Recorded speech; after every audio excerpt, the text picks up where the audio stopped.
शैलजा को लेकर हरियाणा में हलचल जारी। मनोहर के बाद सीएम सैनी का बयान। शैलजा के बहाने सैनी ने कांग्रेस को लपेटा। कांग्रेस दलित विरोधी है। कांग्रेस ने हमेशा से ही दलितों का अपमान किया है। कांग्रेस में दलित नेता अपनी मेहनत से जब ऊपर उठता है, कांग्रेस उसे कुचलने का काम करती है। ये सारी बातें हमारी तरफ से नहीं बल्कि हरियाणा के सीएम नायब सिंह सैनी की तरफ से कही गई है। मोहरा है कांग्रेस की कुमारी शैलजा और निशाना बनाया गया है कांग्रेस पार्टी को।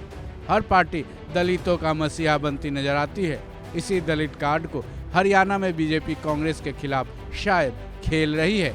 ये मुद्दा तब गर्म हुआ है जब मनोहर लाल खट्टर ने कुमारी शैलजा को अपनी पार्टी में आने का ऑफर दिया था। इस ऑफर के बाद से हरियाणा की राजनीति गर्म हो गई है। इसी कड़ी में अब हरियाणा के सीएम नायब सिंह सैनी ने कांग्रेस पर जमकर वार किया है। चलिए सुनते हैं सीएम सैनी ने कांग्रेस पर वार करते हुए क्या क्या कहा है। देखिए, कांग्रेस का जो मूल चरित्र रहा है वो दलित विरोधी है। कांग्रेस का अगर इतिहास उठा करके देखें, इनका दलित विरोधी चेहरा बेनकाब होता है। इन्होंने अपने नेताओं का हमेशा अपमान किया है।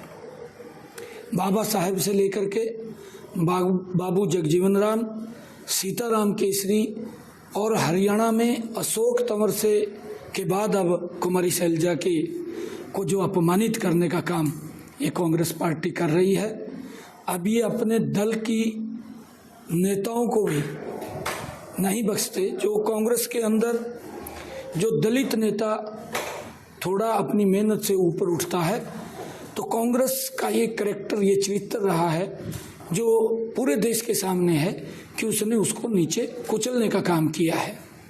आपने तो देखा होगा कि 2014 से पहले हुड्डा की जब सरकार थी, कांग्रेस की ही दलित नेता कुमारी शैलजा अनेक उन्होंने बयान दिए थे अखबारों के अंदर। कुमारी शैलजा के काफ़ी बयान भी आए हैं कि हुड्डा राज में दलित सुरक्षित नहीं है। उनकी स्वयं की नेता थी ये किसी की कांग्रेस के अंदर आज भी कांग्रेस में है। कांग्रेस में रहते हुए बहुत सारी बाइट्स कुमारी शैलजा की आज मिलेंगी। जब कांग्रेस सत्ता में थी, हुड्डा साहब मुख्यमंत्री थे, कांग्रेस की सरकार थी, उस सरकार के अंदर दलितों के ऊपर जो अत्याचार हो रहे थे वो अखबारों की सुर्खियाँ आज भी होंगी। उस समय की बाइट्स वो अखबारों के अंदर जो कुमारी शैलजा ने कहा है वो लिखा है। अब बीजेपी को कुमारी शैलजा के लिए इतनी मोह माया क्यों जग गई है, ये तो शायद सबको मालूम ही होगी, लेकिन चलिए फिर भी बता देते हैं। गौरतलब है हरियाणा में विधानसभा चुनाव होने वाले हैं। अब दलित वोटर्स को साधने के लिए बीजेपी ने शायद कुमारी शैलजा को मोहरा बनाने की कोशिश में ये सिगुफा छोड़ा है, जिससे लोगों में कंफ्यूजन पैदा हो सके। ऐसे में शैलजा बीजेपी ज्वाइन करें या ना करें, वोटर्स कंफ्यूज जरूर हो जाएंगे। शायद बीजेपी की यही सोच होगी, लेकिन वो अपने इस मकसद में कितनी कामयाब होगी फिलहाल साफ नहीं है। इस खबर में बस इतना ही। बाकी अपडेट्स के लिए जुड़े रहें वन इंडिया हिंदी के साथ।